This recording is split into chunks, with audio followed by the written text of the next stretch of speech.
non-hand-holding adventure. You're going to have to find your own path to the end goal, and you'll find out what that goal is eventually. In terms of your characters, what we're going to do is you're all going to know each other previously. You're actually going to be an adventuring group. We're starting out in the city of Baldur's Gate. For the past several days, the talk of the streets and taverns has been of a so-called death curse, a wasting disease affecting everyone who's ever been raised from the dead. Victims grow thinner and weaker each day, slowly but steadily sliding toward the death they once denied. When they finally succumb, they can't be raised, and neither can anyone else, regardless of when they received that miracle in the past. Temples and scholars and divine magic are at a loss to explain the curse that has affected the entire region and possibly the entire world. As of right now, like I said, you all can be in a tavern after a adventure. I'm going to do a quick little introduction just for everyone's sake here. Just give me your character's name, a brief backstory, and what you like to do on a Saturday night.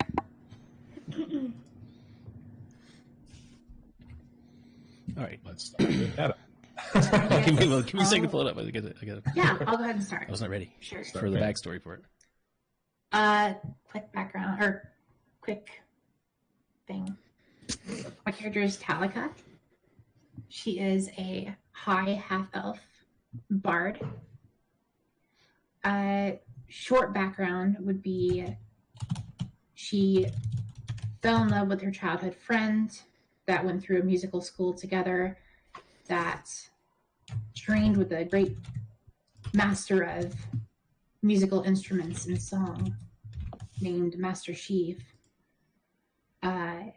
He trained them for a certain number of years and grew a liking upon both of them and made two amazing instruments. One for Metal-y, which is Talika's lover, which is called Purple Rain. Talika's lover. And my instrument is called Purple Thundaria. Talika's lover. So, rest of it goes that our city was destroyed by a group of orcs, or an army of orcs called the Shakar, and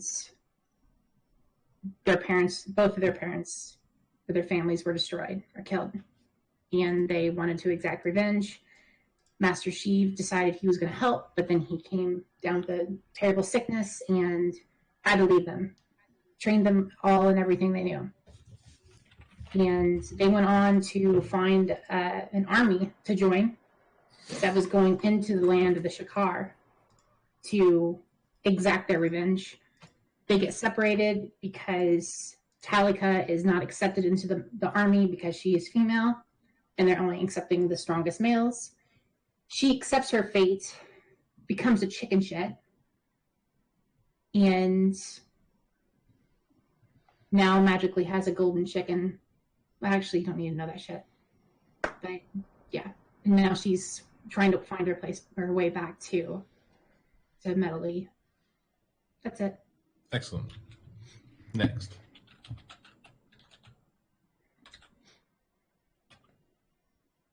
All right, let's talk a little bit about my guy. His name is Avaholics.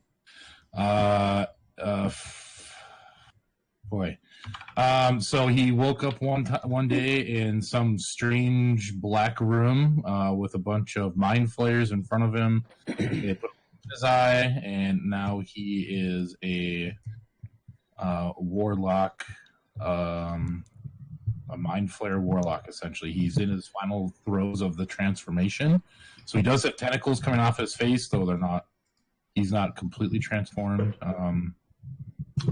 Think of if if it's a mind flayer, but slightly more human looking.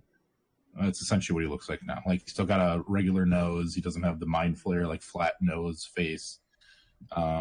Does not have any hair. But essentially, he serves a god that is dreaming up our reality and universe. And his goal is essentially to find powerful beings to join in the final fights for the actual universe eventually. Excuse me. That's what he knows. This is solid scorpion. Yeah, so that's what he's doing. He's just kind of traveling the world. He wears studded leather armor. It's mostly just studded leather, like robes, just to kind of give him slight protection because he's weak as fuck. 12-year-olds could probably beat the shit out of him, and yeah, that's pretty much it. Excellent. Next. All right, so I'll go. My person is Shevas. Shevas is a human variant character. Was born into royalty. Let's see if I remember where. In Minden, which is north-ish of, I believe, where we're going to be located here, closer to the Baldur's Gate area. There was a lavish tower my family had through the generations. It kept getting higher and higher, all the way up into the sky. And the lore said that tower was so tall they could take you to the plane of air, elemental air.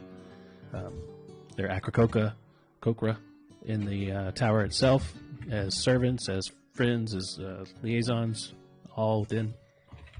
But no one had ever been to the top of this tower, since the people that built it died soon after. So, Shevas grew up in this family, was bred to be a surgeon, longed to be a chef, and is an artificer by trade, or by class. Wanted to go up and to meet the gods and have the finest food that anyone has ever had, because the legend has it that at the top of this tower was a table where the gods ate. He was a big boy, chubby indeed. Went all the way up this tower as far as he could go until the air got thin and his limbs got tired, and he ran into a djinn, thinking that he was at the top of this tower. He asked him and pleaded with him. He said, come all this way, and all I need is to eat at the table of the gods, with the finest meal ever made. The djinn teased him, laughed at him, and gave him a pig. Now, he could not hold it. He could barely stand. His limbs were atrophied, dying, because all of his circulation had gone away. And the djinn hilariously kicked him and the pig down the stairs. He told him that, this is all you get, is this pig. You'll get no feast. When he woke up in his own bed, his limbs had been removed. He has no arms. He has no legs. Surgically, of course. So all he's ever done in his life has now been taken away from him. And he has this pig. Turns out the pig, this tiny little pig, is indestructible. His hide is stronger than anything that he could find. All he wanted to do was eat it. He found ways to attack it through magic, through chemicals. Cannot hurt this pig. In the end, he just named it Lunch.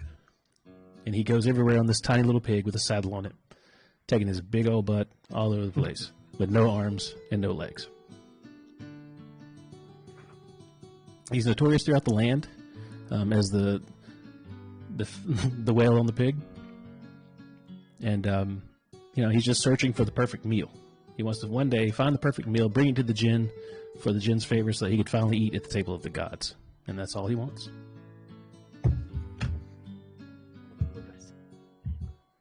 Excellent. Amanda said, "What about your exquisite man boobs?" Yeah. No, he's fat. Let me suckle. A suckle for your witcher. Nice. Yeah. All right.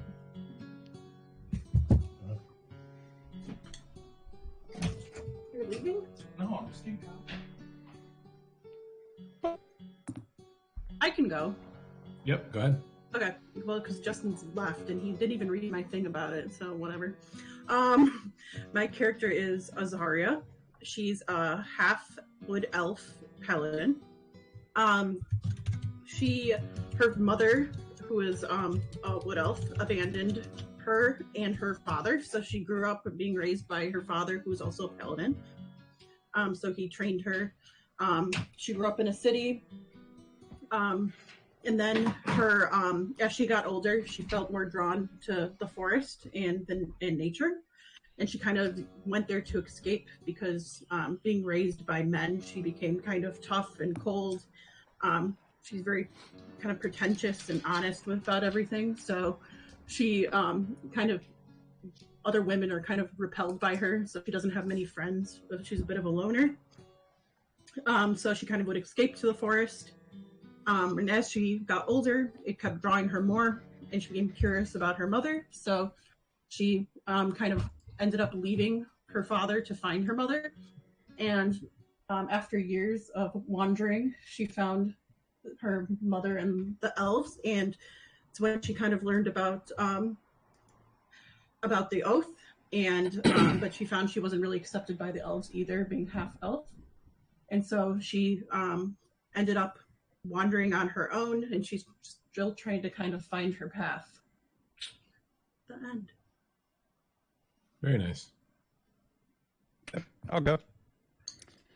I am Wabulop, and I'm a turtle. And my story really starts with some pirates, and landed on the snout of Omar. That's the island where the turtles live. And I went ashore and stole some eggs and took those back to Baldur's Gate. See, turtle eggs are a delicacy, so I took them to the market to sell them. And an old master of the open hand saw turtle eggs and recognized what they were, and took one, took it home, and hatched me. And I was raised by my master, Master Splinter. And no copyright. And here I am. So no copyright intended. So I have this. I have a burning desire to adventure, and eventually find my way back to the snout of Omar and mate. And that's it. Cowabunga, man. All right. And I'm stuck with you lot. Yep. Next. Death, Solid, one of you. Yeah. I can go. Gideon Thrax was born in a coastal city. And his there's still stories about how his mother became pregnant, but no one really knows. Just ask Xbox Live. I'm sure. Yeah, and so Gideon was born. He was a pretty normal kid. The Thrax family themselves had a fair amount of money. They were traders and merchants. He grew up stronger and faster and just better looking and just everything more than other people. And by the time he reached puberty, he started developing some exceedingly strange gifts. He could read minds, project his thoughts, and started the ability to change his limbs into tentacles. His skin also started changing. He is now son of a kind of glossy, scaly, kind of a bluish purple. His hair is long black, what most people would consider dreadlocks, but they're more like tendrils. He devoted himself to the study of the deep and the triumvirate, Father Dagon, Mother Hydra, and the Great Cthulhu, and has been communing with them for years and years, developing his power and becoming more in tune with them. And now he adventures to increase his power, progress his transformation, and eventually free the deep ones from their slumber. That's it. Awesome. Solid. I already fucking went. He went. He did. He already went. Jesus Christ. Sorry, I was It was forgettable. It was. Good. So, now everybody's already acquainted with each other. As you're all sitting around, there's going to be a messenger boy that comes up to you. And, Wait, so how do we all know each other? you're already an adventuring group. We're already in adventure. Okay, sounds good. Yep. You're well acquainted with each other. You've been on many adventures. Not your first time. All right, sweet. So a messenger comes up to you and says that you've been summoned by Lady Sylvain and asked if you would please come with her. Yeah. Who is this Lady Sylvain? He says she is one of the most renowned merchants and adventurers in the land. She's requested your aid through your reputation. I say let's do this. Saddles up on the pig. Giddy up! Well, it wouldn't do to let the lady wait. All in agreement? Yes. I I'm going to follow my tentacle friend. You arrive at a very ornate home in Baldur's Gate, and you've been invited to the home of Sindra Sylvain, a retired adventurer and merchant. A uniformed attendant leads you up a grand staircase to the 3rd floor, then ushers you into a wood-paneled room with a fireplace, comfortable chairs, and a heavy table, bearding goblets, and bottles of wine. The darkly paneled walls are all hung up with maps and sea charts. Racks, shelves, and cabinets hold hundreds of more rolled-up charts. A person seated in an overstuffed chair near a fire. You can't discern a gender, but only the person's head emerges under a heavy blanket draped over the chair. An embroidered hood and silver mask conceal the wearer's face. Even the person's dry, raspy voice provides no clue, saying, "Help yourselves to wine and seat yourselves, friends. I hope I may call you that." And this is what you'll see as you enter the room.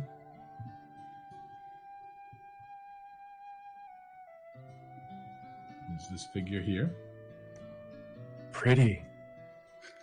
If you're into that, yep. What am I? It's not showing. Let's see. Oh, cool. All right. So that is who greets you as you come in.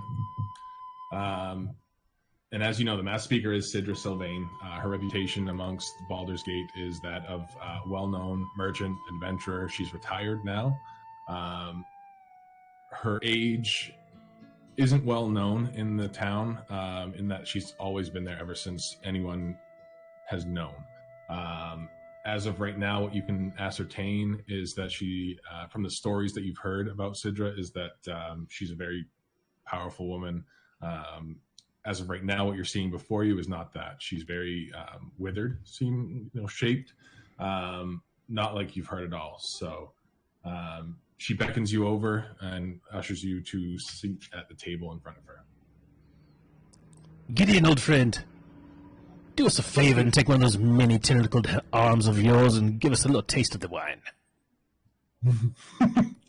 Gideon moves up to the table and sweeps his hood back and slides a chair out, all the while one of the tentacles from underneath his sleeve goes over and pours wine, and it into my mouth. Watching, really. Yeah, it's careful. Careful. Don't spill it. Careful. Watching. In here, pour it here. Now he's like, he's like right here. Yeah. Thank you, kind friend. Here, do yourself a favor and reach into my purse here and get yourself a gold piece or two. Hush your mouth, you fat fool. My lady! How can we help you? The wine is delectable, by the way. Adam, before we keep going, please roll for your gift from the pig farmers of the land. And that's 5d20s? 5d20s. What this is if you didn't see, Adam, because of Lunch being such a physical specimen of a pig, Adam has garnered all the kind of accolades of all the local pig farmers and farmers in general, and they all see him as this lord of the land in terms of livestock, and so they pay him a tax as a basically just a we owe you for being so great.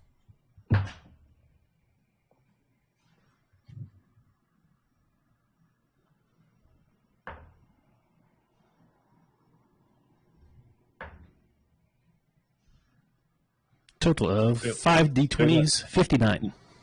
Good. Okay. So add that. 59 gold. So a raven comes and drops off a... Yeah, I was wondering that. Is Lunch a sire? Mm-hmm. He's a... Lunch is whomever he wants to be. So the raven flies in and drops a pouch of gold onto my lap, which Lunch reaches back with his little snout, sniffs at it, and then takes it with his mouth and shoves it down into a little sort of trough thing hanging around his neck where all the gold goes. All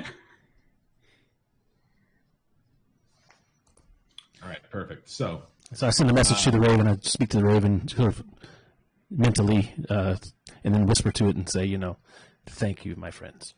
And the raven flies away. Always give thanks, friends. Always give thanks. perfect. You have so much to be thankful for. I do indeed. A life well lived, I'd say. God, A life well lived. That is certainly lunch. that is lunch. Just some big old balls out. Let's see, what do we got? Jesus Christ. There it is. My pig is way smaller than that, by the way. So Sidra gathers you around the table and explains to you that she comes right out and says, a death curse has struck me. I don't know how much longer I have before I'll perish. Each night it seems as though I get weaker and weaker. The clerics of the land have not been of any help. I've already reached out to adventuring parties before. None of them have been able to find the source of this curse and what has been afflicting. I don't feel like I have much time left. Everything I know about this curse is that those who die and are brought back with a time limit. Every day that passes, they grow weaker and weaker until eventually they perish once again and they are not able to come back. Through her many years of adventuring, she has amassed quite a wealth of jewels, money, treasure, magic items. She offers you free reign on her worldly possessions if you can find the source of this curse and take care of it, so that way she can continue living. She wants to know if you're interested right now. I am not interested in gold or jewels. Hold up there. He does not speak for all of us. No, I don't speak for the rest of these earthlings. Do you have any slaves by chance? Oh, this is where it gets touchy. Sidra does not deal in slaves. Flesh. The flesh trade, this one. Always with you. That is fine. I will gladly take some gold or some jewels in, because then I will use those to purchase slaves. She reassures you that if gold is not of your interest, she knows she has magic items from many lands that are well-renowned items. Dibs on his gold. This does please me. On that note, adventuring is hard work. Perhaps a down payment is in order. She is well aware that this has happened before. She's had to pay adventure groups before. She grows weary of this because you are not the first group to have come here. She says she will give you 50 gold up front per person. That will allow you to buy enough supplies to get you on your way, and after that she will pay you 1,000 per head that comes back, plus whatever you take. Does the head have to be attached to a body? Yep. Damn it. All right. Yeah. All of a sudden you Which hear, head? Probably the important one. It's that infernal sound again. you see Talika kind of like I accept your offer. inside. She's like, Sticks a nub out. Shake on it. I'm kidding. I accept your offer. I also am not necessarily interested in some of these more monetary rewards, but possibly knowledge and maybe even a favorable contract with my family, the Thrax. We were quite well known in shipping to the north. I do know them, yes. Sidra does still, even though she's a retired merchant, she does still have a seat and power on the Merchants Guild in Baldur's Gate. So she does say that she could pull some strings and divert some shipping to your family. Perfect. Sounds 11. If you want slaves, I'll get you slaves. With what? The pig? So Talika asks her. She says, "May I take a look at your wares?" no, not right now. I've run into this before, and it's gone poorly for everyone involved. Just know that I am a woman of my word, and know that any items that I possess, I've been in business for many years, and I have the utmost of quality items beyond gold that I'm offering you. I say you can have my 50 gold. Please give me 2 bottles of that wine if you don't mind, and that will be payment enough for me in this time. She graciously accepts and says, "Please, feel free to as many refreshments as you'd like." Excellent. Can you put it in the sack? She gestures to a attendant who brings over a couple bottles. Thank you. And reaches around your mass and puts it in your satchel. Careful with the goods there. It tickles.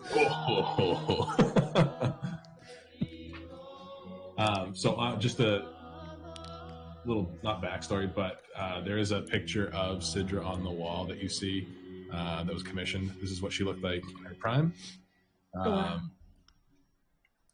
As Looks of like right, Selma Blair. Yep.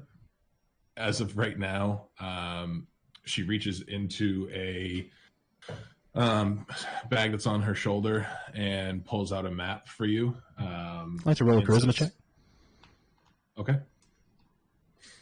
I got a 2. Okay. The fuck is wrong with your face? Let me roll a 10 real quick. I know where you're going. So I just rolled a nat 1. So I will not beat your charisma check. I will say she'll chuckle to herself and say, "I don't know if it's you or the pig, but I seem to be drawn towards you, and I will answer your question." Like I said, the death's curse has affected me. I have been brought back about 3 months ago, and after that, it seems every night I've grown weaker and weaker. She does pull off the mask. I don't have a picture of it. She does pull off the mask and reveals a very withered, sunken face. Her hand is a very arthritic-looking hand. Skin is gray, not like you see in the picture on the wall. And so it looks like she has kind of the soul has been drained from her. And she puts the mask back on and asks if there's anything else that you guys would need, eat, drink, rest before she brings us off on our adventure. She says she can either send you on your way on foot, or she can use a teleport scroll that she has to bring you directly to the port of Nazur, where you're going to be starting out. I vote teleport us. Walking makes me very tired. Mm-hmm. I'm good either way. Thank you, my lady. You can expect us back. Oh, I don't even know where we're going, but we'll be back. She'll let Yes. you know that she hopes. So far, she's already sent out 3 parties of adventuring guilds that have been widely renowned, and nobody has returned yet. They were likely simply mortals. We'll be fine. Okay. Would you like us to look for them on the way? I have no affiliation with them. If they return, great. But without a resolution to this curse, I wish you would just leave them there. Fair enough. If I bring them back, but they aren't moving, can I get their 1,000 gold? No. Damn it.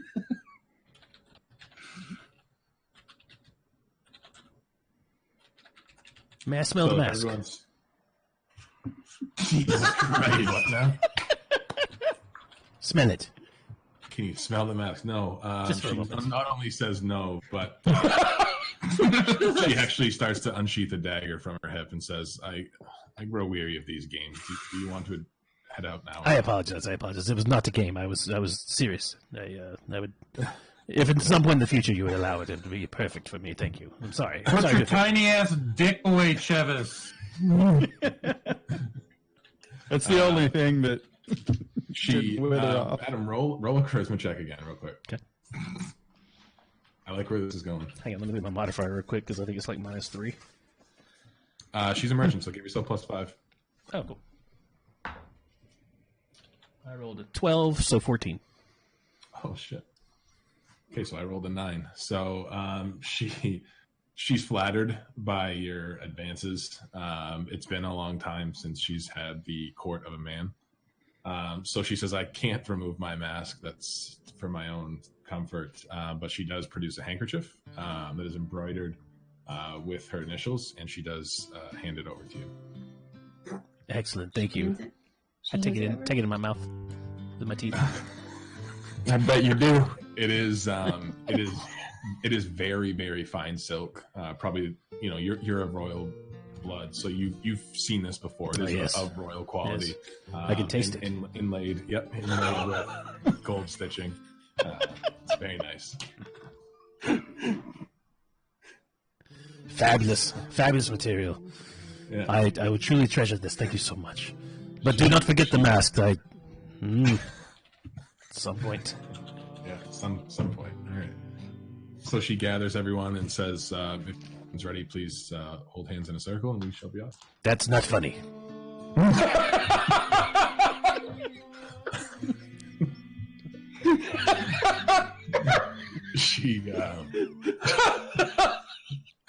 I don't know why it's so funny, but it's really fucking funny. You're laughing at me. I imagine Adam is just basically. Do you guys know who the huge boogie is? Yes. Oh, that's basically what Adam is. Yeah. Oh, God. So she apologizes and walks over to you and puts one of her decrepit hands on your stump. And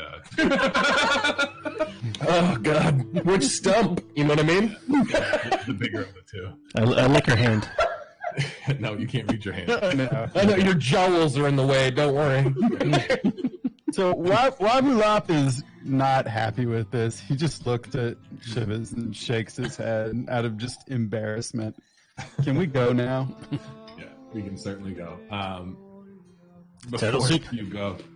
Before you go, I'd like to give you. It's not a complete map, but it's what I have. It's an older map of Chult. And anything I can do to help. Yep. Oh, good. Anything I can do to help, I'd like to. So, who's going to be the navigator of your party? I know the land's like the back of my hand. I mean, I actually... Not that guy. I actually know how to use navigational tools and charts, so I guess that would be me. Let's give it to the tentacle guy. So she hands you this map.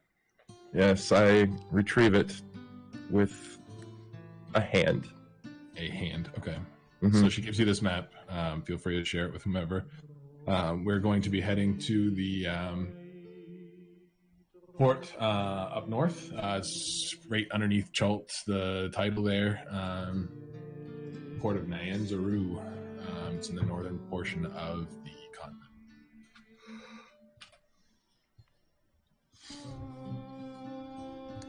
All right, I'm opening a bigger picture of it, but yeah, it's I'm ready to shitty go. small, but when you blow it up, it's very good.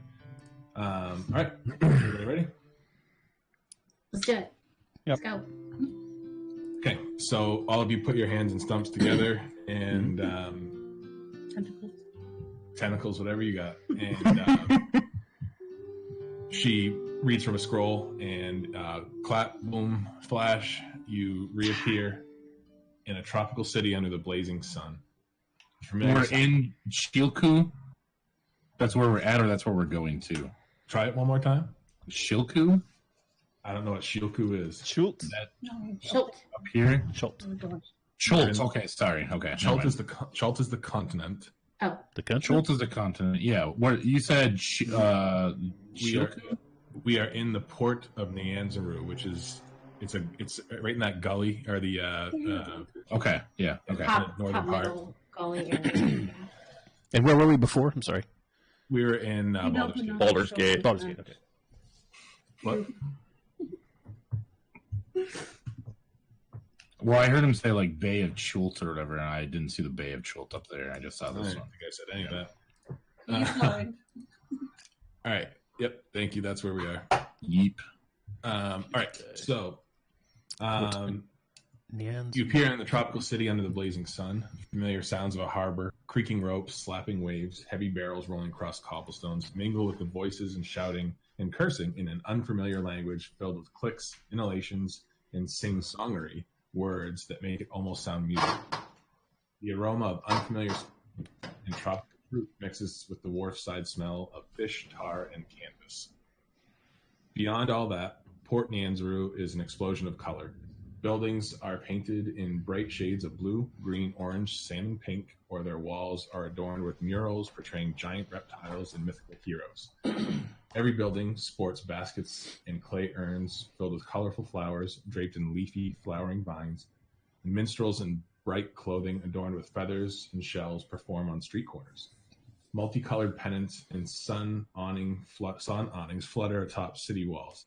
A crowd of children dressed in feathered hats and capes races past you, squealing in delighted terror as a street performer, costumed as a big-toothed lizard, stomps and roars behind them.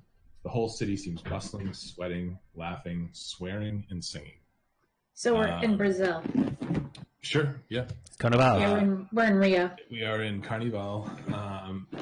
As you are brought into this port, let me get a map for you where we are.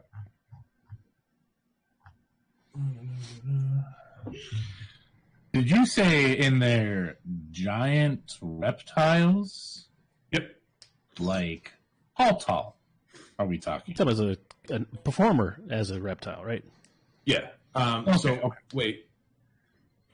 Because we are going to explore that in a second. Mm-hmm. So, this is where we are. Thank you, Discord, for accepting that. This is the map of the port. We are entering in section 13, which is on the east side. It's like northeast. You'll see it there. There's 9 on the very northeast, and below that is 13. We're entering on 13. Right by the docks there.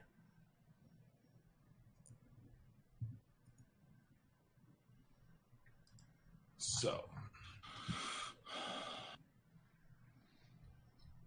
all right. As we enter, like I said, you're going to be seeing. Your senses are kind of assaulted with all of the noise and the colors and the smells. You see, actually, walk past you a medium and large sized dinosaur. That being kid T-Rexes, Stegosauruses, Triceratops. They're all used as beasts of burden. Dinosaurs in this area have been tamed. They're used for sport. They're used for burden. They're used for everything. I already hate everyone who lives here. Land of So, I mean, animals are certainly used for, or dinosaurs are used for everything here. They're pulling 2-wheeled carts. They're used to hoist cranes. They're towing boats across the canal. Set them free. Set them free. Good luck. It's not going to happen. You actually hear amongst the dock workers talks of the weekly dinosaur race that is about to happen tomorrow. There's talks of a local young Tyrannosaurus Rex who's the favorite. There's current 7-1 odds on that Tyrannosaurus. The least favorite, which is only one person's talking about, is a super underdog. That's a very elderly Triceratops who's currently paying out at 7-1. Sorry, 1-7 on the Tyrannosaurus Rex, 7-1 on the Triceratops, and everybody seems very interested in this. This is a big to-do for them. Just the two are racing? No, there's 9 total dinosaurs racing, and I can get you a list of who's racing. No. But that seems to be the talk of the town right now. And as you're looking around, you can certainly roll to inspect further, but it just seems like a really vibrant city right now that you've entered. This looks wonderful. This heat is not going to work for me, though. I make sure to have my hood and the rest of my large robes covering as much skin as possible. This guy. I agree. Yeah, I'm gonna actually pull my robe, my hood over my head, Mhm. and I'm gonna pull. I've got like a handkerchief. I'm just gonna pull it up over my nose so my tentacles aren't exposed. The sun is very intense here. There are no clouds. It's about midday when you get here, so the sun's beating right down. Syndra says that she's very familiar with the port. She comes here often to deal with trade. Heat ranges anywhere. Is she with us? She's with you right now. Okay. She says that heat during the day ranges about 110 degrees on a very, very hot day. And even at night, the coldest it gets here is about 75 degrees. I would like to pull out a training flute that I used as my starter kit. This is part of my starter kit that I used as a young child. Mhm. And I'm going to play a short little tune. Okay. Are we at the races or are we still in the streets? You're in the streets right now. I want to go to this race. It's not until tomorrow, but you certainly can go to the race track and check it out if you'd like. But yeah, it's nothing's available until tomorrow.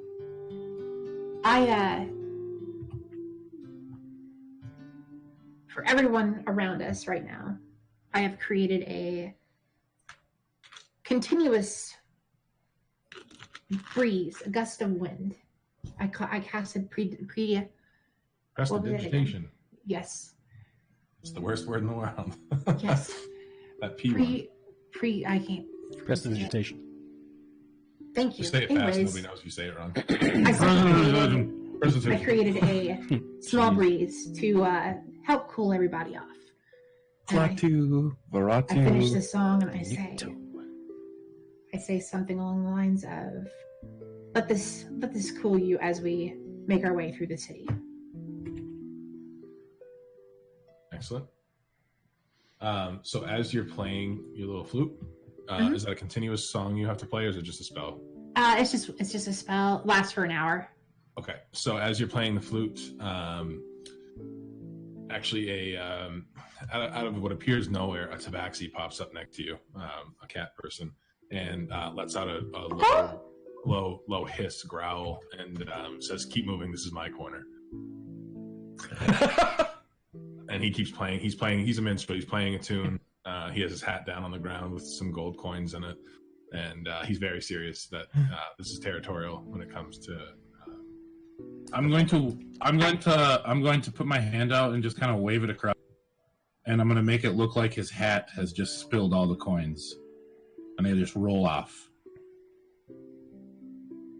What are you doing? Sorry. Minor illusion. I'm not actually knocking it over. I'm going to make it look like it hit. Okay. So he hisses, scrambles for the money, and then scuttles along. Continue, please, fellow bard. I'm afraid you've upset one of the local buskers. Right? Oscar. He will chase his imaginary funds through the city. Thank you, my squid friend. I look at what's your name? Oh yeah, I'm gonna reach down and take his actual money. Sorry. That's what I was just going to tell you to do that. I was just going to tell you to do that. Yeah. Alcoholics. Alcoholics, yeah, yes. I look at alcoholics and I say, "You're surely not going to let that money just sit there, are you?" As you do so, another I'm tobacco. actually not gonna reach down. I'm just gonna lift my hand up and just float out of the hat into my purse. As you do that, another tabaxi comes up, much older, a little haggard, and he's chuckling, and he says, "That guy was an asshole. Thank you." And I think we found a new friend. yeah, no, he keeps going. Oh, sir, come back. No, he's going. Old man. He says, "Shut up, you fucking human sausage," and keeps going. You fucking human sausage. You limbless twat. Yeah. Pile of flesh, and keeps going. He's not wrong. I'm very cylindrical. Excellent. Okay, so Let's move along. Lunch. Yeah, lunch. Shindra says that she's heading off to a local inn that's reserved for merchants, but she recommends a couple in town here where you can go to set up for a room for the evening, kind of get a drink. It is very hot today. she recommends either the Thundering Lizard for it's cheaper, but it's a little That rough. simply will not do. Or there's Kaya's House of Repose, which is probably double the price, but it is noticeably better quality. Is it the best That in is where town? you'll be able to find us. It's the best in town that you can get. Oh, very well. You'll find us at the Repose, Sindra.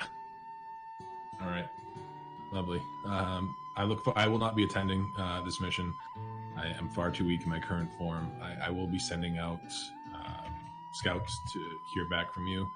I wish you the best, and please take care of this for me. I'll wear your kerchief with pride. It will give me strength and honor in my journey. She recoils a little bit. With slobber. Tally-o lunch.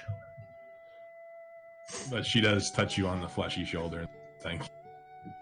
I sniff her hand. Yeah, I bet you do. She recoils. So she disappears into the crowd. She's teasing me. She wants me. And so you're free to head to wherever you'd like. Right now, like I said, you are in that top section by the docks there. The inns are going to be located in the 18th area, which is the Red Bazaar, which is a little further south. And so that's where you can head if you want to. Where is that? Where are we located on this map exactly? You're on number. You're on 13, which is like northeast. Right okay, yeah, by the port. Okay, where those docks are. Yeah. And so the Repose is going to be like 15 or something. 18. The Repose is 18. Okay, so we got a long way to go down there. I'd like to hail a local person. Just anybody close to me. Yep. That's not the group. Yep. So. Woman. What is it? Woman. Nope. There's no women around. Cat. Nope. Nothing that'll help you. What you as you're flailing around trying to find help, you definitely look like an outsider.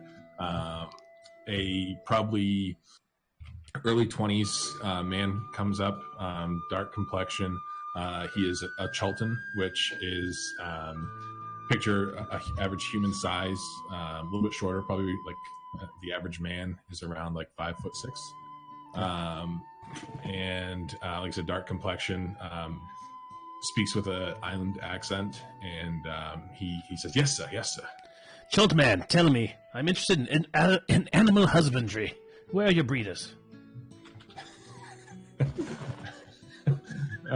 He looks at you really kind of puzzled, and he's never heard that term before. And he says, "Husbandry?"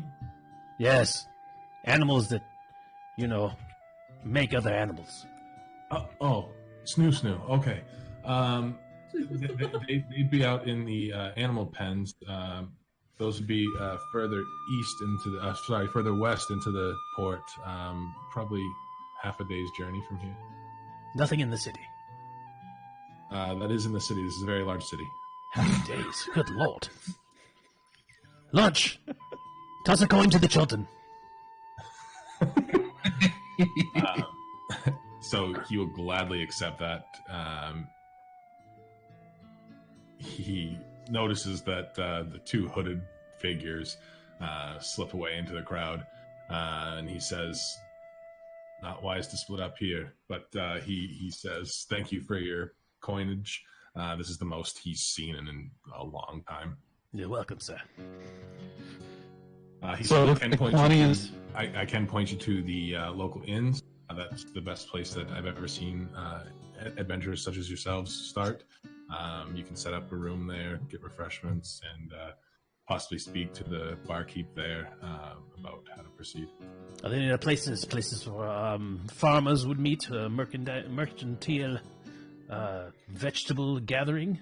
So there is a merchant's ward. He explains to you. It's further north, very, very short distance, 10-minute walk from here, right around the corner. Ooh, that sounds lovely. Anything you could need, food, animals, pets, companions.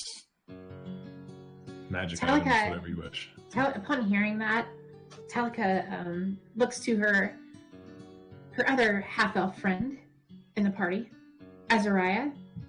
Am I pronouncing that right? Azaria. Azaria. She looks at Azaria and says, "Would you care to join me in go to the merchant ward? I'm looking for maybe a more sturdy piece of, more sturdy clothing or armor, and I need someone's assistance that has the knowledge of those items to Sure. join me." I will join you. I look at the Chultan and I say, Chultman, Yes, sir. I have other needs. Is there Oh God. a possibility we could go somewhere private alone for 1 No. second, just to discuss something I'm looking for in this town? Sir, I'm very uncomfortable with your state in public, please. Pig. He sees the slobber handkerchief that's embroidered. He knows it's not yours. And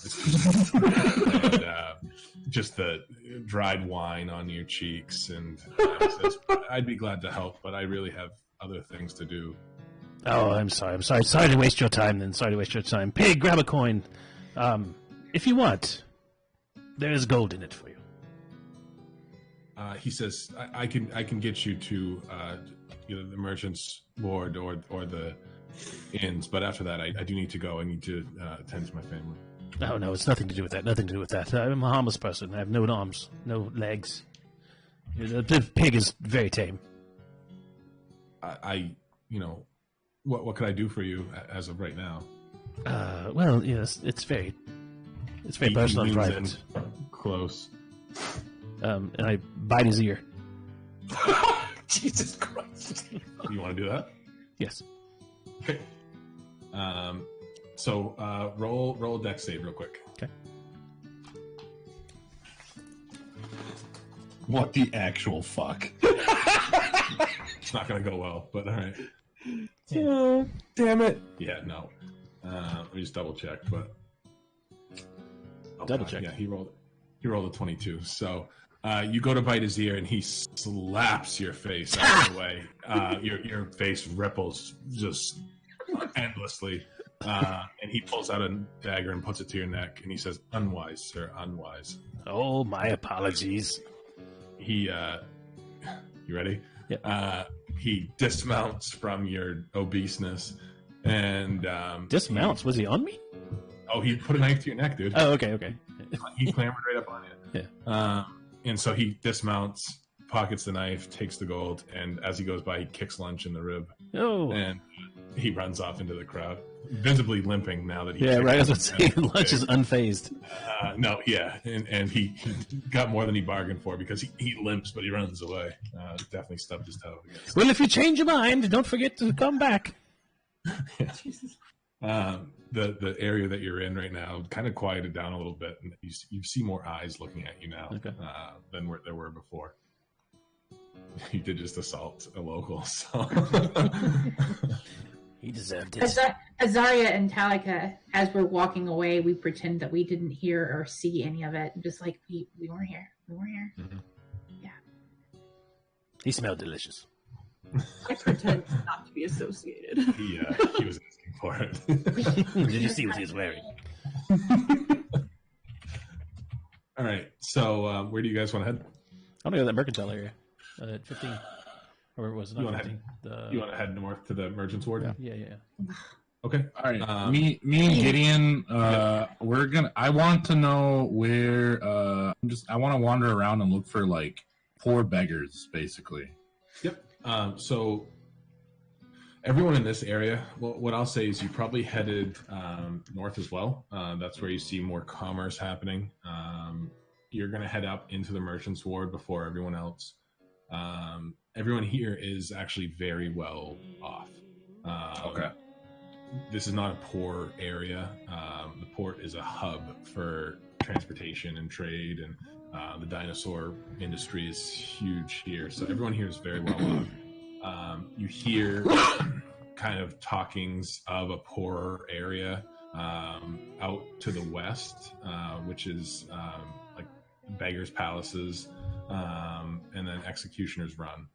And those are outside of the city's walls, but they are where you'll find your destitute kind of people. I see no beggars here.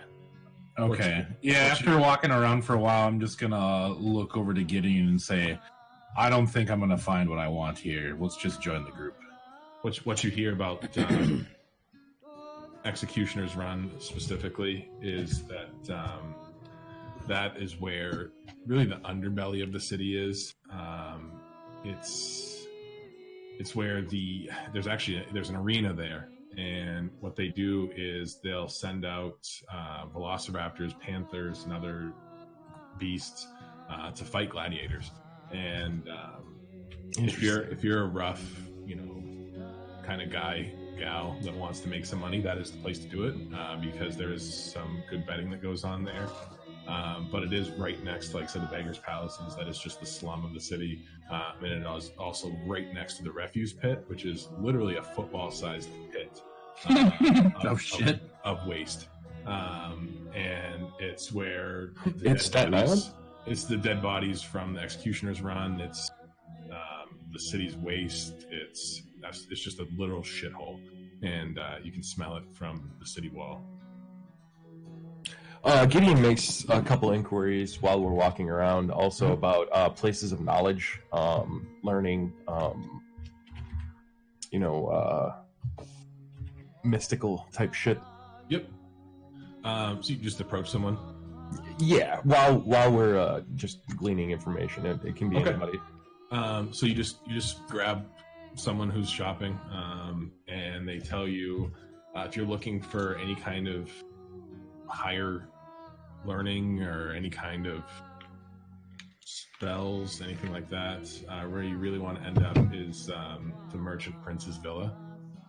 That's where you're going to find your the merchant princes of the city. In there, you're going to have all of your high-end magic items, all scrolls, your scholars. That's going to be the place to go. Okay. Is there a number to look for, or does it give me a general idea? Yeah, no, that is Merchant's Villa is number 5. Okay. We're close to that. Where's the arena you're talking about? What number is that? That's number 2. Number 2. Deuce. 2.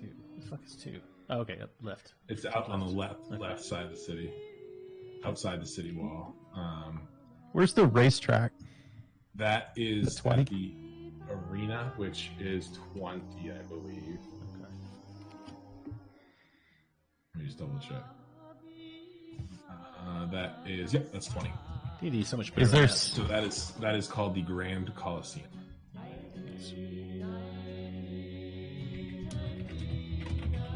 So wait, that lady, she gave us all 50 gold, right? 50 to start. Yep. And how much did I take out of that stupid cat's hat? Oh, he only had like 3-4 gold and some silver pieces. I'm cool with that.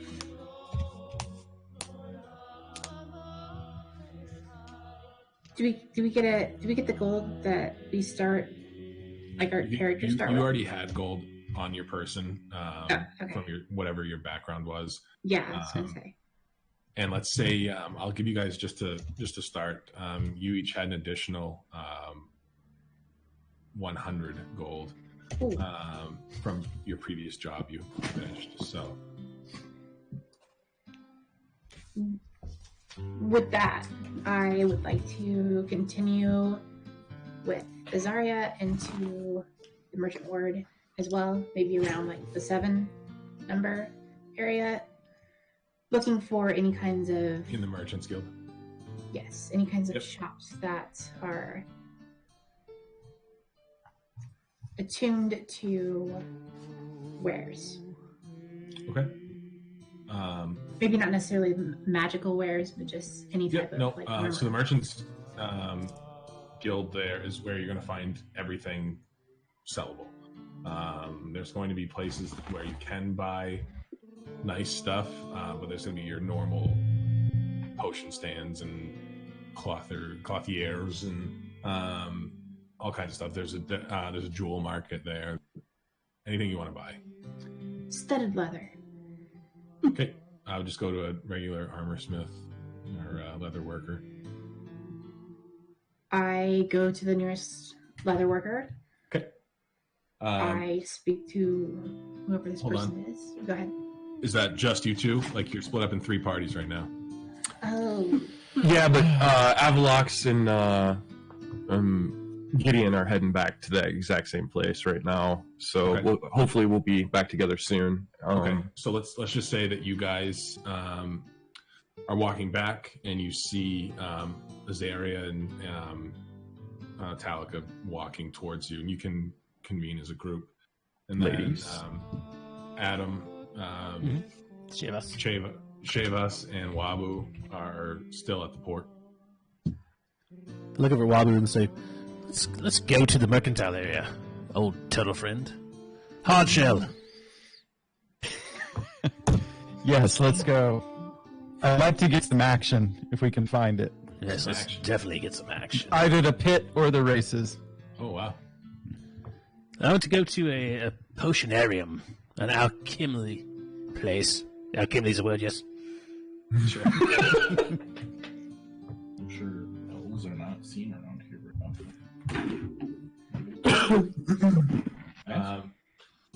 Just say that. Right.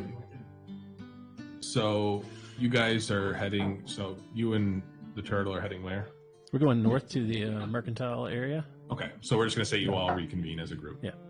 Yep. All right. So all of you can enter the market area. As you enter, it is just a huge bustling market, buying, selling. There's actually a little scuffle going on that some cards are breaking apart. Looks like there's a kind of indiscrepancy on pricing. You see a lot of the Chaltons there, but you see a higher density of foreigners. There's going to be humans, there's going to be Chaltons, there's going to be Tabaxi, there'll be a whole mix of races all culminating here. Ooh, looks like things are afoot. It's a little busy up here. I say to you, Turtle Man, and everyone that wants to, let's go find some stores. Okay. Excuse me, sir. Sounds reluctant. Yeah. Where may I He find hands the? down. Where may I Hands find down. a place for potions and the like? You'll want to go to Vladimir's. He deals with all sorts. He looks hurried. He has jars in his hand. He's going to make a delivery right now. So he points you in the general direction of a potion. All right, I go there. Okay. I would Anything like- else, John? I would like to go find someone who deals with healing and ask them if they've seen anything similar to this problem that people are having. There we go. That would also be Vladimir. Okay. What problem? What I missed out? This illness. The illness, the corona that's Okay. killing your girl. I got you. Yeah. Wabu leans into Shivas. Remember why we're here. Remember the lady. He takes a smell. He's already forgotten about her. Oh no, I'm not. Yeah, a little drool comes down. She's constantly. Picks it up. Oh yeah. The only thing I guess Gideon's looking for in this mercantile area or the merchant's ward is map makers, cartographers, people that might be able to give us a better idea of the surrounding area. Gotcha. Yep. That'd be very close by. Probably next stall over will be calligrapher, map maker, cartographer. Selling wares right now. There's a couple people at his stall. There's one person at Vladimir's right now looking like he's buying a pretty good sized potion. Is this outside Vladimir's or is it inside? Yep. No, It's it's an outside stall. Okay, so I have to like turn sideways to get to the it door or is. anything. No, it is at a storefront, but it's like a taco truck kind of deal. Okay. It's got an open front to I the love store. tacos. Yeah. Do out of character. Do we just want to do like each person like takes their turn? Or Yeah, whoever's you can. out there What we'll do points is you can just say what store you're at. I'm just gonna assume that you're all at your right places now, and you can let me know what you're thinking, and I'll let you know if I we just, have like- it. And, You want more organization with the Yeah, content? it's like Because I'm just going to talk. I know, Travis. You'll just talk. Shivas. It's the only thing you can do. All right, so let's start with, I'm just going to go in order that I have you guys. So Talika, you'll go first. You were at a leather worker. Yes. So you'll see, you'll approach the booth, and it's actually an orc there. It's a half orc. Big scar across his face. And he's hammering away, stretching leather out. He's applying buckles. He's looks very busy. Back to you right now. Excuse me, sir. Do you have a moment? Startles and turns around, and he has the hammer cocked. You know he's had trouble before. He was ready to defend himself. And gruff, yes. So I was like, sorry.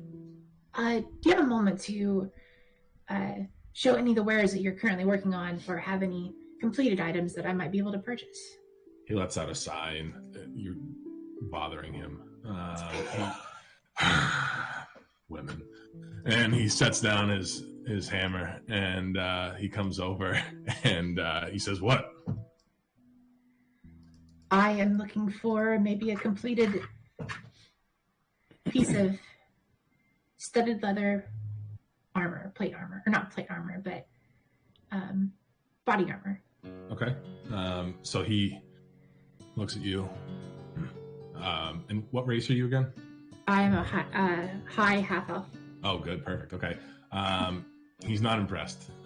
He actually says, I might have something here, but it's one of a kind, and it's going to cost. I'm going to do a charisma roll before I say this. Mm-hmm. So with a 13 roll, Talika kind of positions her body kind of flirtatiously in the sense of, do you have anything that might fit a little bit better around the waist? And she kind of like turns sideways and kind of like shows her bust and her wares, as it were. Her wares, yeah. So normally, this dice roller sucks, but normally he hates elves. Anything to do with elves. I look at Wobbly and say, she's doing it again. Yeah, so he hates elves. But as of right now, with his great roll, he is swoon, and you see him visibly kind of decompress, and he looks around the table and sees what you're packing, and he says, oh, I might have something out back. Care to join? Oh my god. With the 15, my character is cringe right now. Leans over the counter. She's like, I'd love to see what you have back there. So he takes his hammer, slings it on the front of his pants strategically, and he gestures you in, and it'll be strictly professional. Brings you in. He sizes you up. He already has some leather that's pre-stretched, tanned, everything.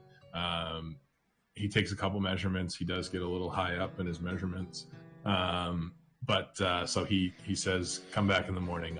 I'll have something ready for you. She gives a little wink and says, thank you.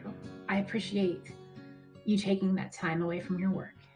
He just gives you a little wink and sends you on your way. She walks a little provocatively around him back out to the front. His pricing is set on the frame of the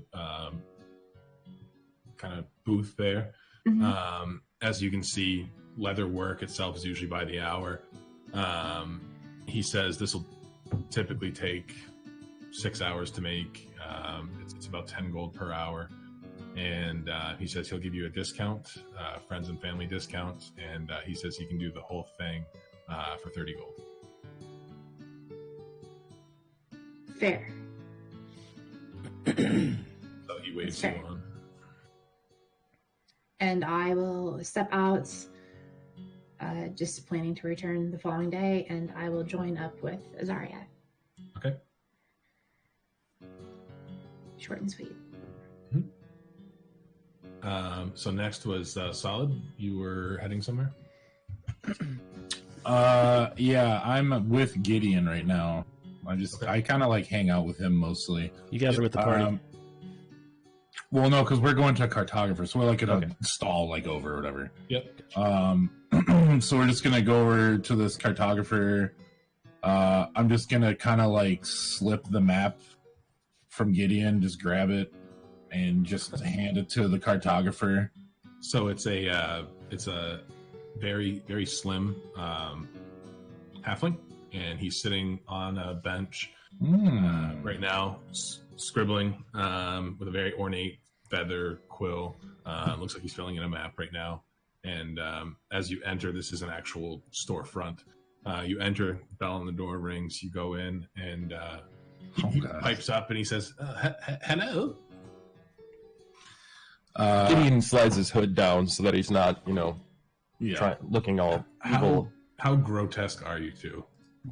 Well, you can't really see my tentacles on my face because I have the mask over it, kind of like the half like up to the nose. Mm-hmm. But there might be like a tentacle that slips out the bottom or something eventually. I don't know. But Gideon, I think you're just basically human, aren't you? Yeah. I mean, my skin tone is a little more blue than most humans, and my scales don't start until below the shoulders. But he's just got the long black kind of tenderly hair. But he is possibly the most beautiful human that this halfling's ever seen. So okay, cool. And I'm more purplish in skin, and my hands are very long, like fingers are very long and like kind of wiry, like very skeletal almost. So he's you're not the worst thing he's ever seen, but he sees you're both of what seems to be pedigree. And gentlemen, how can I help you today? Sir, if you could take a look at this map we've acquired, we'd like to expand upon it. Maybe fill in some blanks or some of the areas beyond what is already shown. Okay. So he holds out a hand. I hand it to him. With a hand. With a hand. Okay, excellent. So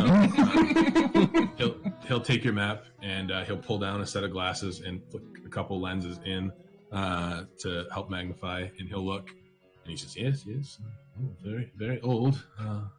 Yes, Chult, yes. Can't help you. He slides the map back. Why would that be, sir? I don't know a thing about this area. Do you know someone that would? Well, I am the head cartographer here, but beats me. I'd probably say guides would have a better idea of someone local to the area. I but transferred here just a few months ago. I hate mortals. I take the map and all right, I got a 15 for intimidation. Okay. And you're like, are you sure you don't remember anything? God, this sucks. All right. Use that same damn dice roller that we rolled our characters with. My God. No, I'm just using the wizard's one. I fucking roll low. You get a +3 to the charisma checks. So he's visibly intimidated. And he shuffles a couple papers as he reels back, and he says, "Sirs, no troubles here, sirs. I simply want to let you know I am fairly new to the area.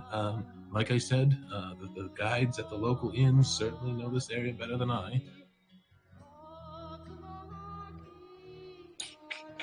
And he says, "No charge, obviously, to look at your. Usually there's a fee that goes with this, but no charge for you, gentlemen." How about this, halfling? Do you have any maps of possibly another area on this part of the continent? Nothing that would assist you on your future journey. All he has really is the same map, like I would have just given you for the port. His local stuff to the port. Yeah. He really his cartographer-ness was more towards his homeland. And like he said, he just transferred here. He's mainly brought in here as the calligrapher. He sells finery in terms of letterhead, but not quite what you're looking for. He keeps insisting on the guides would be the ones to ask about. I'm just gonna put a deep sigh. You can see kind of like the handkerchief around my face kind of move. A tentacle kind of slips out the bottom, and I shuffle it back up in there. And I'm like, so well, if that's all, sirs, he kind of stands up and ushers you out.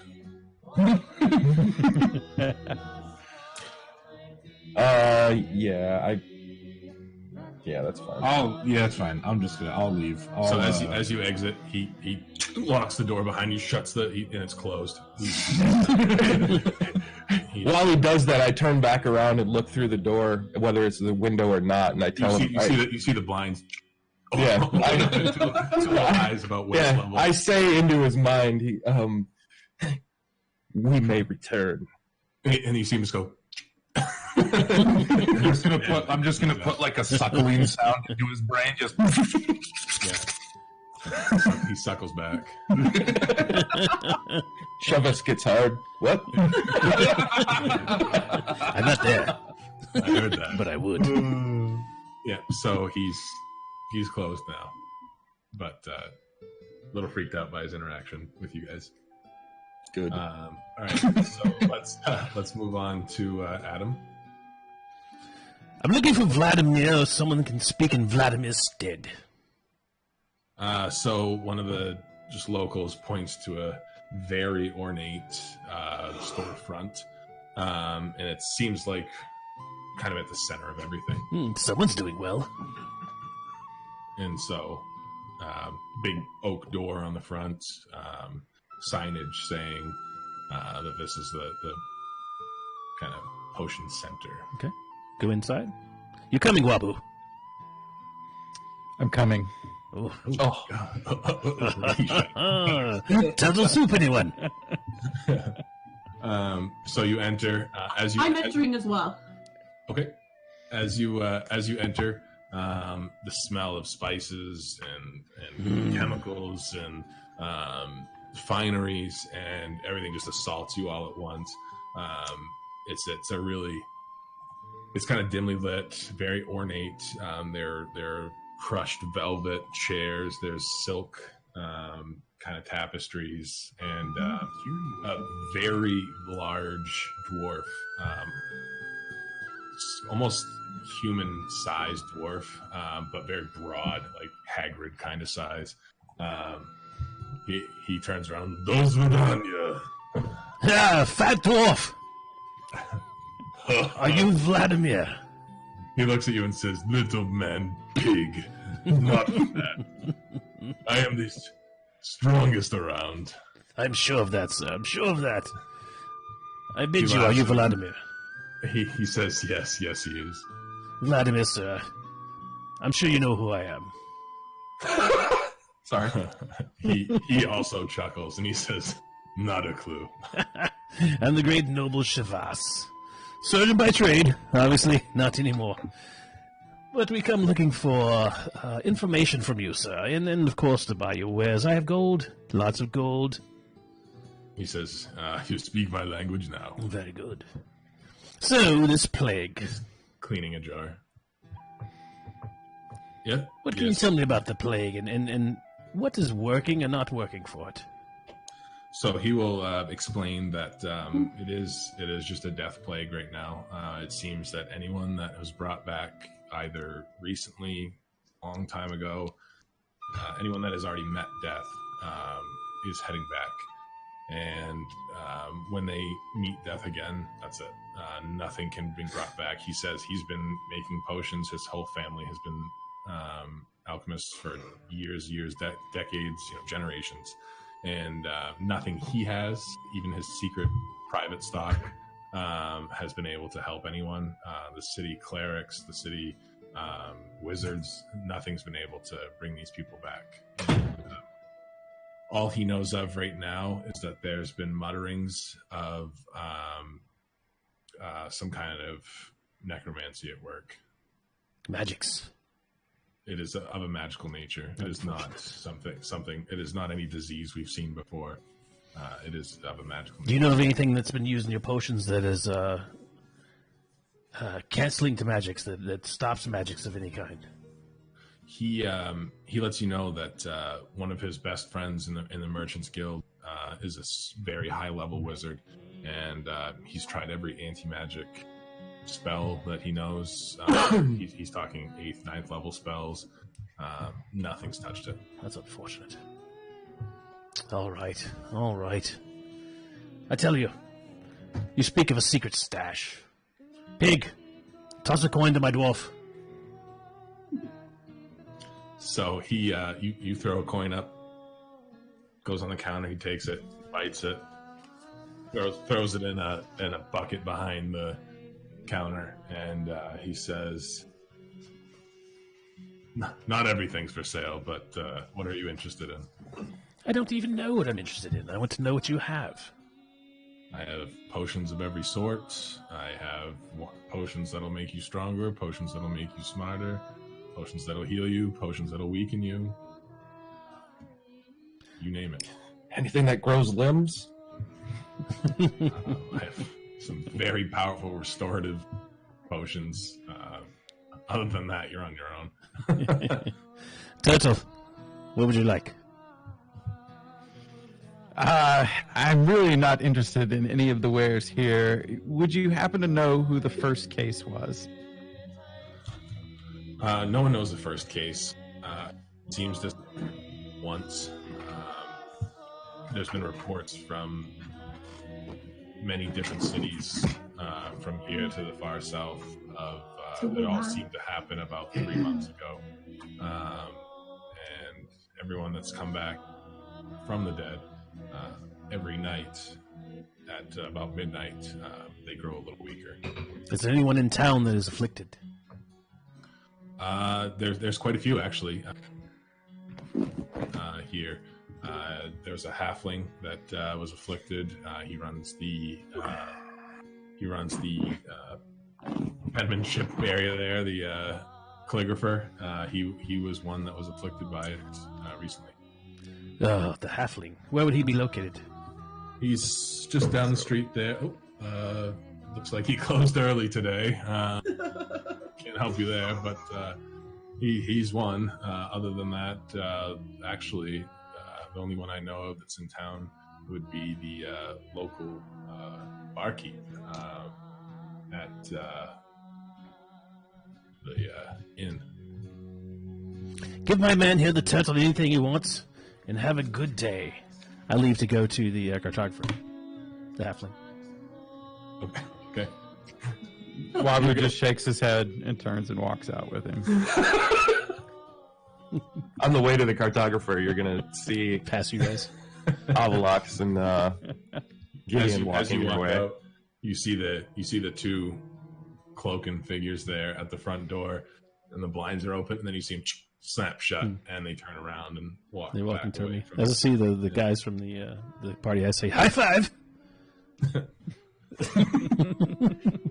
Your humor knows no bounds. And I look at Wabu and I say, Turtle, I'll be back. Best of luck. Go to the halfling, and His door is shut. and I say, Halfling, I've been sent here by Vladimir. He says you are cursed, that you have the disease. I have come from... One moment. He cracks. One he moment, cracks please. He shushes you. He says, "Not good for business." I have come from Syndra. She's found a cure. He says, I want to "Shut share up, it with you." And he ushers you in.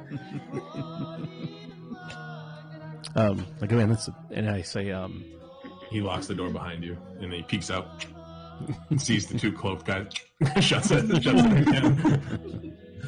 I see you. so with all good trades, of course, it comes a price. How much will you pay for the cure? I don't know as if there is a cure. Not to doubt your grandiose nature, but I've been visited by all of the city's clerics and wizards and Vladimir himself, and nothing's worked so far. I have something for you. You're going to love this. Pig, Jim. So Lunch pulls his little snout from the bag and throws up a diamond sort of looking gem that lands on my chest between my breasts. Jesus. As it does so, armored legs, these big metal legs sort of start forming. And I stand up. The metal makes me close to 7 feet tall, I guess, ish. Oh, Jesus. So Arms he's looking. form as well. The metal coats me. I grab the pig, put it on my shoulder, and metal encases it as well, like a turret on my shoulder. And I tell the halfling, I'm going to eat you, little man. He says, that's not a cure. It is. It's final. No, and so as you do that, actually, I can hear you say you broke up. roll a dex save. Okay. Nat 20. Shut up. Seriously? Who's gonna eat him? Adam's gonna eat him? Fuck off! I want All to right. eat him. So Here, I'll roll it to you too, if you're I watching. mean, I'm gonna roll 2 just in case, but All right, so there it is. I believe you. There's a blue dot.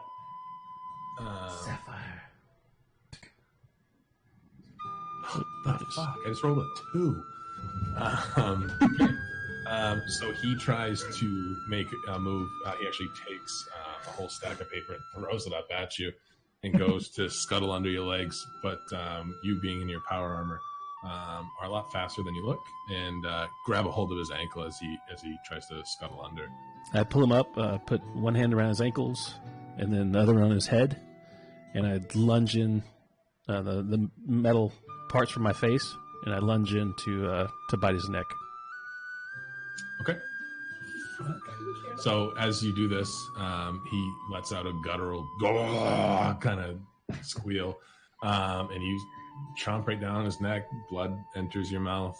I eat every bit, bones included. Yep. And, Luckily, this shop is well insulated for sound, and all the doors are closed. So I mean, feast away. At least bring me his brain. Nope. So I eat him up. Yep. Chomp chomp. Okay. Wow, that took a turn. Okay. Yeah. Fuck. Yeah, while he's lunching, I gave some to lunch. yeah, No, Lunch doesn't eat. Gideon heads over to hang out with Azaria and Talika. Is it Talika? Yeah. Yeah. Like Ma. Meta. Is there any information I garner from his flesh? Yeah, you have his flesh. No. What you can tell is that I'm assuming you've tasted flesh before. Oh yeah, I've tasted flesh. Okay. Raw So- flesh, living flesh, many times. Yep. So you can tell this has a tinge to it. It's not pristine. You can almost taste like a rotten flavor to it. Okay. It's very sour, and I've eaten dead Doesn't things have- before too, like not cooked. okay. So you catch a whiff of that. It's a mix. It's a mix between the two. It's more living than dead. So sounds like recently brought back. Okay. Does Does that affect me in any way? Nope. Nope. Unless you've been dead before. No. So no, you're fine. Okay. I'll gather up all the maps he has. Yep, he does. So as you're in there, you have free reign. Okay, yeah. Not only are there maps, mostly it's a lot of his home kind of area, like in a northern. I don't have a set space for him, but it's a northern kind of halfling area. There's calligrapher material, there's inks, there's quills, there's what looks to be a cash drawer. You can see some coinage in it. The picture of his family on the wall, with his sweet 2 little children, and that's about it. It's the shot. I'll take the picture. I'll write a note on some papyrus and say that I cannot live with this disease. I'm leaving town. How are you writing? So you are writing his. With my arms. Oh. He's got no arms right now. Oh, that's right. Sorry. So okay, roll a percentile. So that would be like a roll a d1. Roll what? D100. Oh, that's a D1. I'm like, the fuck am I doing that? Roll a D1. It's either gonna succeed. Yes! Oh, no, roll natural 1. God damn it. Damn it. Let's see. Yep. Then what? Just 100? One time D1? What? So I rolled a 100. You rolled a 100. Yes. Okay. Great. So, Wait, you rolled double zeros? Let's see. Yes. you roll 2d10s, and if it's double zeros. Oh, no, I've got a D100 here. Oh, okay, then that's fine too. So it's perfect. I was just seeing how authentic this is going to be off a percentile. So it's literally perfect. What you can ascertain from some other examples of his writing, you create the perfect forgery. No one's going to be able to tell the difference. Not even his wife, his kids. It's a perfect note. Okay. You can. Him and he has a wife and kids. Yeah, and do you know where they are? No, we don't know that. They walk downstairs. I have a message for them. Yeah, I have a letter. They round the corner right now. The kids are drenched in bacon grease. So yeah, like I said, it's just a perfect note. Okay. You could leave that, and they will fully believe that. Okay, I'll take the gold, leave things in order. I lick up every drop of blood so there's no evidence. Yep. I even eat the clothing. So perfect crime. Let's just go with that. Okay. You pick up 44 gold 44. From the cash drawer. Are there any like hidden areas, like maps that were hidden or secret drawers, things like that that I could ascertain? Okay. No, you can take one calligrapher's kit. You can take a ream of parchment, let's say like 100 pages of parchment, and then a dozen assorted maps. Okay, I'll take all of that and put them into Lunch's pouch. Lunch's pouch. Can that be like a bag of holding so it doesn't look weird, or something like that? Let's just right in the slot in the back of him, like in Toy Story. Gotcha. All right. And then I transform back into my regular self, get on Lunch. Okay. And I think you should just be lifting up your breast and placing everything underneath. Okay. Yeah, he just Cheeto dust. All right. So you murder this poor man, write his note, leave that for his family to find, and are you exiting the shop? Yeah, the front door. Okay. So you go out. Does anybody see him come? Wabu's in front of the shop looking out, and there was the occasional bump, and I would look back at the shop and just look You back didn't hear out to the anything. street. I didn't hear anything. No. And then he comes out, and I just say, "Well, friend, how did that go?" Smashingly. Delicious. I mean, great. Smashingly. He wanted to give me everything he had, and so I took it. Nice man, nice man. I can't wait to meet him again later. In about 3 hours. Okay. And we have a plethora of maps that I cannot read, but we have them. Okay, that's that. Was anybody else doing anything? I think that was everybody. Amanda, I don't know if you did anything. No, you didn't. You were with Panda. I was going to ask, but then Adam ate him, so never Okay. mind. So as the door closes, I'll have Adam lock it again. Okay. It'll lock behind you. Let's just Yes. say that it locks from the side and it locks behind you, and it says closed. So yep. What the hell's that bumping noise? I mean this. Yeah, that's it. Yeah, just me tapping. Cool. I think we should go speak to the Tap, bartender. tap her. Yeah, we we did need to go the speak guides to or the bar. Yeah, go to guides. the bar. Or let's go to The the guides. bartender, who's also... Adam's like, I think we're all pretty much together now. So. Yeah. okay. So if that's the case, you can go, like I said, between two places. Or Kaya's House of Repose. You cut out on the first part. I can hear that. You can go to the Thundering Lizard, which is the raucous place, or you can go to Kaya's House of Repose, which is the more expensive but nicer, and that is where the barkeep was said to be. Yeah, we're gonna go to the Repose. Repose. Okay. So you'll head that way, going along. No real encounters along the way. As you enter the House of Repose, you'll be greeted with not as fine as Vladimir's, but it's still a very upscale inn. You can tell across the street. You actually see the sign for the Thundering Lizard. It's hanging on one hook. There's a fight that spills out into the street. You enter Kaya's, and it's very low key. There's incense burning. There's well-dressed barkeeps and bar maidens, and then there's a woman behind the bar cleaning a glass.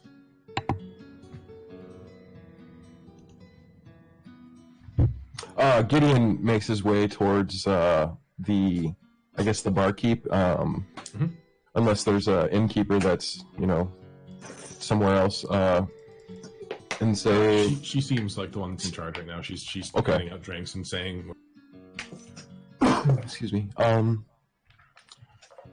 madam, my friends and I are looking for rooms. I can provide. Also, I've heard that there may be guides available for parties looking to enter deeper into the continent." Ah, yeah, you must be on an adventure. Not the first time I've heard that request. Excellent. She'll say that 5 gold a night per room, per person. There's single occupancy per room. That is acceptable to me. And then, is it extra for food? No food's included. Room and board's all in one price. We have 35 rooms here. It's been a little slow right now with the recent events that have been going on, so you have your pick. I'm rolling a persuasion. You can do what now? I'm rolling persuasion, 23. Okay. We're going to stay here for free. Okay. I look at him and I just shake my head. Peasants. Yeah. Ooh. That's a tie, and she has a +5. I have a +8. Okay. So she will Sorry, +7. My bad. She will say, I can't do free. I could give you a discount, 3 apiece. How about you throw in all the food and drink we can have? That's already included, you dumb shit. No. Did you say it wasn't included? No, it is. Was included. Yes, No, Oh, it is Words all included? in Oh, place. okay. Well, how about I just give you 5 gold and all of us stay? No. I'm giving you discounts. If you wish to speak to security, they could handle that. Just more of a discount. I'll tell you what. How about your finest guide to the area? I don't control the guides myself. But you know who it is, don't you? Oh, certainly. I know who's the best. Yes, absolutely. Well, that's what we want to know. Okay, I could put you in touch with him. Yes. And vouch for us, please. Tell him that you stand by us. He's not cheap. Is my I'm not worried about how much it costs. Okay. Seems odd. So, yeah, seeing as you're just haggling over 5 gold, but so she actually goes to behind her, pulls down 3 sheets. She hands you one first. Let's see if I can post this in chat. Doesn't like these big You said files. keys or cheats? sheets. Sheets. Yeah, Bed sheets? it's gonna go. So just sheets of paper. Okay. This is the first guide who she says is best. He has been a renowned guide. He's gone back and forth through the jungle many times. He's, as you can see, 5 gold pieces a day, 30 days up front. And, he is the best.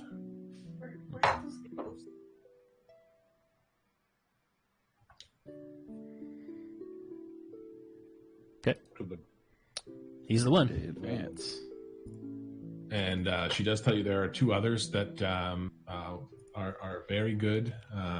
Not as good as Shago himself, but they're a pair of 2 tabaxi that are very good to deal with.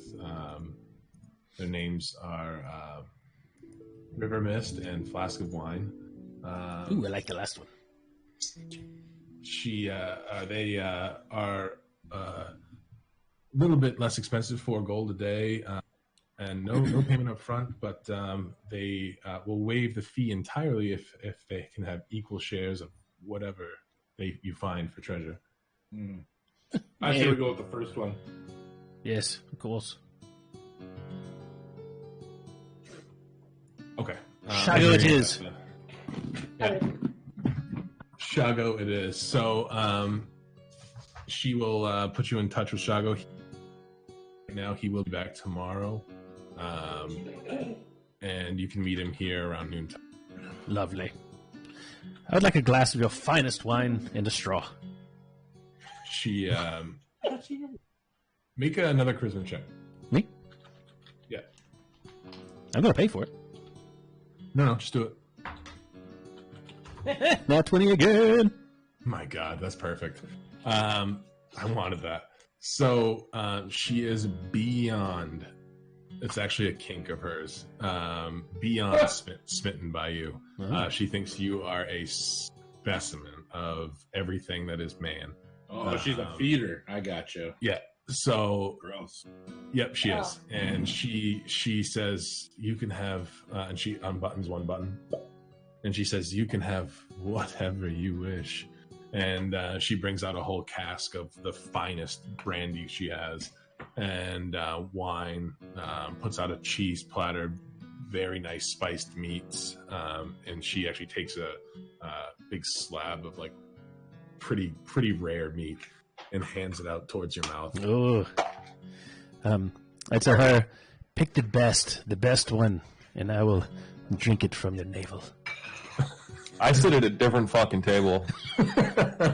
So I'm just gonna let these 2. She brings him over to a private table and does whatever Adam wants besides eating her. Please don't eat her. Oh, damn it! That's what's the next step. No, don't do that. She stays public. But, Okay. All right. Well, there's glass with a straw then. Oh, okay. And so she sets you up, and she's very, like I said, very enthralled with you. And so We have a fantastic time. Everybody else, she just kind of like points and says, "Room's that way, food's that way," and then she continues back to Shabbos. And so there you guys are. Yep. Stop there for the night. It's up to you guys. If you want to wait there, it's fine. All that's going to happen is you guys are going to hang out for the night, and then tomorrow, it actually would be a good time to stop. Tomorrow, the dinosaur races are in town. You can certainly partake in that if you'd like. It is a big event here in town. That's where everyone will be. You will meet your guide, and you can either putt around the city some more, or you can head out. First thing, I'm gonna ask Gideon. Mm. Can you look around this room and tell me who the drunkest person in this room is? The what person? You broke up. I need to find the drunkest person in this room. Okay. So I'm gonna use I'm gonna roll ask that. Gideon to help with perception. The reason I say is because I'm not like I want advantage on it. Just do a perception roll. You'll be able to tell. All right. 10. Okay. So, yeah, you're fine. You can you notice a very large Goliath sitting on a love seat, and he takes up the whole thing. But what you can tell is about 7.5 feet tall, about 400 pounds. He does have ornate armor on, and he actually has the signet of a Tyrannosaurus on his pauldron. Ooh, cool. And he's pretty drunk. He has a couple maidens next to him, but he's laughing. He's pretty hammered. All right, I'm gonna approach him. Okay. And fuck, I'm gonna say, you sir, up there. He looks down at you. Yeah. He goes back to his hands. I noticed that you have a nice Tyrannosaurus brooch on. Or brooch. Sorry, I can't fucking speak. Brooch. Do you by chance ride the dinosaurs? He says that indeed I am the Khan. And he explains that he is the premier dinosaur rider in the city. He rides that young Tyrannosaurus, and he's heavily favored every race he's in. Very nice, very nice. Good. I have a proposition for you. For the small fee of absolutely nothing, how would you like to be even more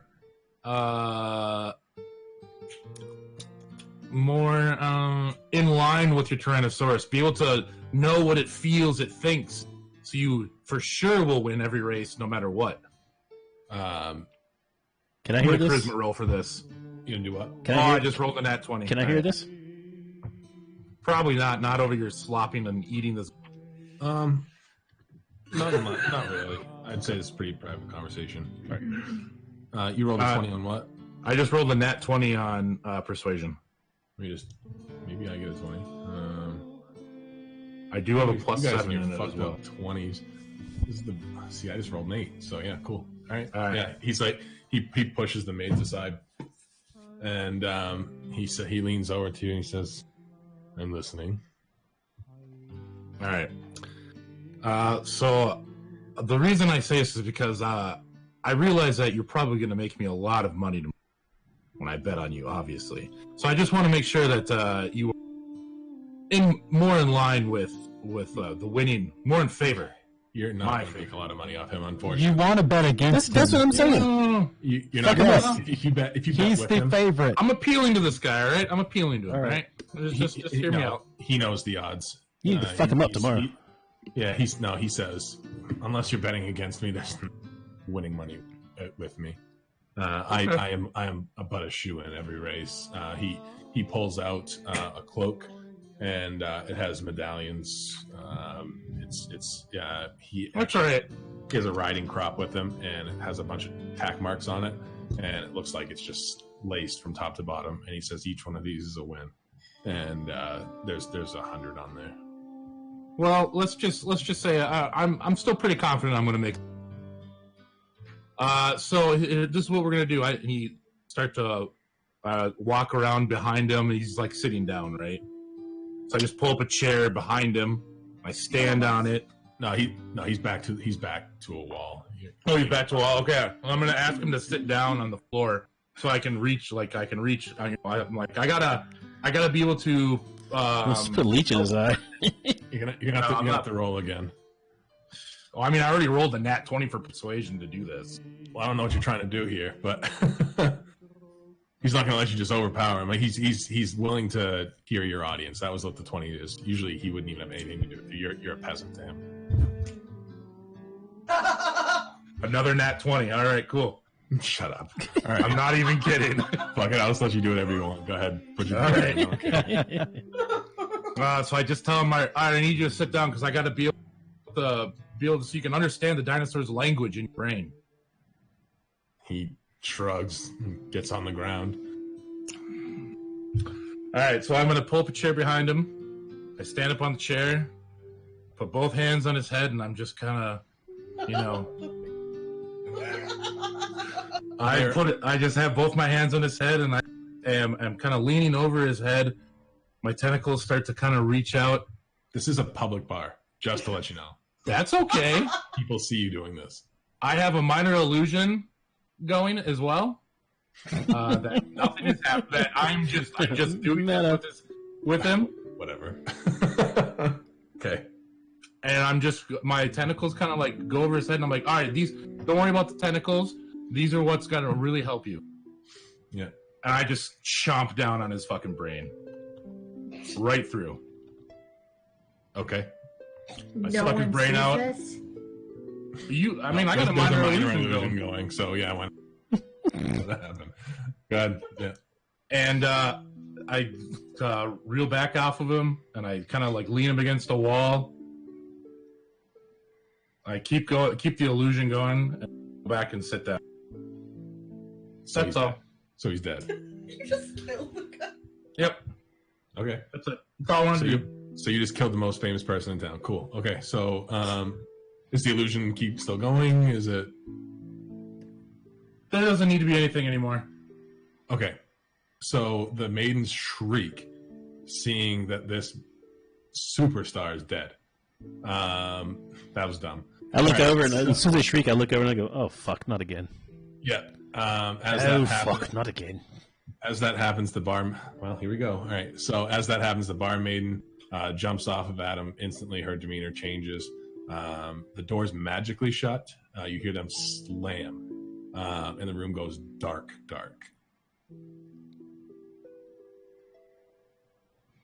Awesome. Well, it looks like it's happening again. Yeah. So, no rooms? Do you want to keep going? What are we supposed to do? The damn door's shut. It's dark. Okay. So the bar maiden's gone. Everyone in the bar seems to be silent. It is pitch black. And magical darkness or just dark? Just dark. If you have dark vision, you can. But like all the lights are gone. The windows have shut. The doors have shut. The candles have snuffed. And you hear in your mind, you should not have done that. Just him. He hears that. Just solid. Yeah. I say also in my mind, who is this? You hear, that was my son. Oh God. Who are you? All you'll feel now is your body gets a little colder. And you feel just a tiny spike in the back of your head, just a pinch. And then the doors will open back up. So do I get a save off of this? Nope. Nothing else. The lights come back on? Up. Lights are back on. Where's the barmaid? Still gone. As you enter, as the lights come back on, there are knights that come in, gladiators. They all shout, "Who did this? Who did this?" And his body is collected and brought back out. And what seems like the head kind of security it's actually another Goliath, smaller, with the same Tyrannosaurus patch. And he says, "All of you stay here. There will be questions." And he slams the door. Gideon just keeps drinking his wine. I've dropped my straw. Damn it! Oh, Solid, you shouldn't have done that. I do something. You guys are boring as fuck. Yeah, well, you just made a big enemy. All right. So yeah, that's gonna be it for tonight. That was the guy that came in was the head of the city guard. He also is part of the dinosaur racing, but not as good as his brother. He's usually second, third place, but they're all part of that. The Signet is a team, and that's basically the city's team. And so he says, "Stay put." There are guards posted up outside, and he says there will be questions in the morning. He needs to go talk to his father. Also, I'd like to add, I thought I was the opposite of boring. I was having a good time. Oh, yeah. So, all right. That's that. Philip has got to eat, man. Your time in this city might be a little but There it is. All right, everyone. I guess we'll catch back up. You just killed the LeBron James of dinosaur. Skill LeBron James. And if What? LeBron James was part of them. Oh, I killed the LeBron James of dinosaur racing. Yeah. I am. Kobe. I'm not happy about Tuesday. what no. he has done, but because I don't All right, agree with that's it for dinosaur tonight. racing, I just nod. The vegan agrees with. Yeah, it'll still